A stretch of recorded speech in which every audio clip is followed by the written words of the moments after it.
So today I'm going to be showing you guys how to save game data in the easiest and quickest way, in my opinion. And in the next video I'll show you guys how to load that game data. And we're going to be using serialization. And serialization is basically a process of translating data structures into a format that can be stored. So let's go ahead and create a canvas. And inside here, I'm going to say that it's to the camera just for my own sake. And I've already created 4 scripts here, and you can do the same. And let's hop right into data. So first of all, let's remove all of this stuff and remove mono behavior as well. And let's say that it's serializable. And just press tab and it'll say using right away, otherwise add it yourself. So we're going to create a variable in a different way so that we can, every time that variable is changed, we can automatically save that variable into our file. So let's say private int underscore counter, and then also public int counter. And here we open brackets and say get counter, and this basically returns the counter. And then we set, and inside these, since we have the counter now, we say counter is equal to the value that we have changed. And then we want to save our data. So I'll explain in more detail soon, but right now we need to add a serialized field, and right here we say ignore. So this is going to be serialized, but this is not going to be serialized. So what we're doing here is every time this counter is called from outside a different script or on button press where we're adding to the counter, then we're going to get this counter right here, set the counter to whatever we've clicked on, and then we're going to save that data. So let's create a public void save function, and inside this it's going to be very simple. We're going to be using JSON, and JSON is basically a format for storing and transporting data in simple like text format.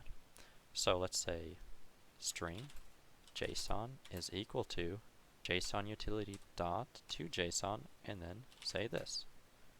So this right here is this whole class, and it's going to go through and find all the serialized fields, and it's going to save it to a string. So now we have to save it to a path, right? Inside our computer or iPhone or whatever we're using. File, and just press tab here again to add another library. Dot, write all text, application dot persistent data path, and then what we're saying here is no matter what device we're on, it's going to be a data path that Unity can always locate. And we're going to say plus, and let's say this is our game data, right? And then let's say dot game. So right here we have to say what we're going to save it to. So say comma and then JSON. It's because we're going to save this string that's holding all this data. So save this, and let's go to our master inventory. And right here we want to remove all this stuff as well. Close this, or get rid of this, and we want to make it a static class. Inside here we want to say public static data, and let's call it just data. That's fine.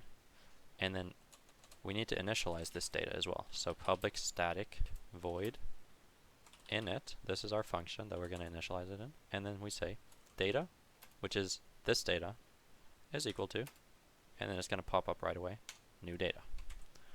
It may seem confusing, but we want a static class to hold a dynamic class because we only want one inventory, right?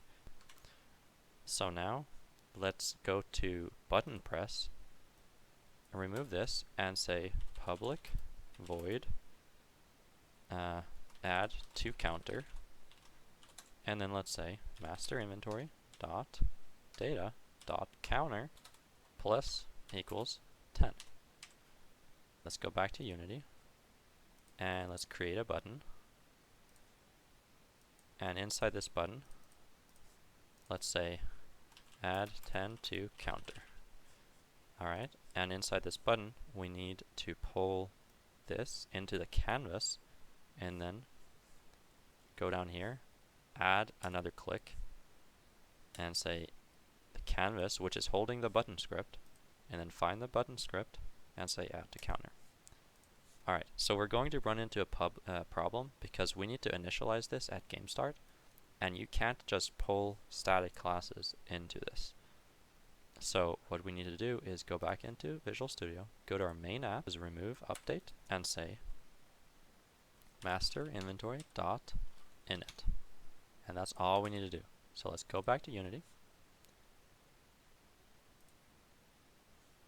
and pull our main app into our canvas, and now it should initialize our master inventory at the beginning of the game. So let's actually do one thing real quick. Go back into Visual Studio and go to your data, and then say debug.log, and let's say application dot persistent data path, because we want to know where we're saving the data to. So let's go back to Unity and see if this works. So let's press play, and let's click on this once. Alright, so and this is the path for my computer that I'm going to see my data in. So open up your path. This is mine, and right here you see the name of the project and then game data.game. So let's open this up, and you see that the counter is equal to 10. Now let's close this out and run this again and press 5 times. 1, 2, 3, 4, 5. Close this out, go back, and wait, it's just 50 now.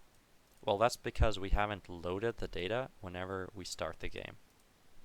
And I'm going to be explaining how to do that in the next video. I hope you guys enjoyed this video, and stay tuned for the next video.